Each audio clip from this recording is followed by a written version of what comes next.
পূব ল্যান্ডলক হয়, কিন্তু ল্যান্ডলক আমি নোহোৱা কৰিব পাৰোঁ যদি আমি চিকেন নেকৰ তলেদি আমি আণ্ডাৰগ্ৰাউণ্ড ৰেলৱে কৰিডৰ বনাব পাৰোঁ, ৰাস্তা বনাব পাৰোঁ। ভূটানেদি যদি আৰু এটা ৰাস্তা ভাৰতবৰ্ষৰ মেইনলেণ্ডলৈকে আমি নিৰ্মাণ কৰিব পাৰোঁ, পৰিৱেশৰ পৰিৱৰ্তন হ'ব।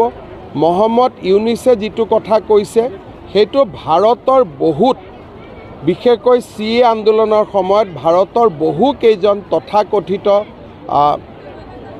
যাক আমি বিভেদকামী শক্তি বুলি কওঁ, তেওঁলোকেও কৈছিলে। এই কথাটো মাজে মাজে কৈ থকা হয়।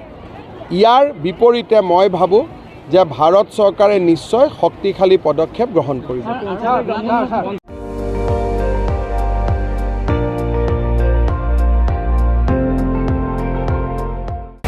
আপুনি চাই আছে ND24, সৰ্বশ্ৰেষ্ঠ নহয় সৰ্বোত্তমৰ দৌৰত।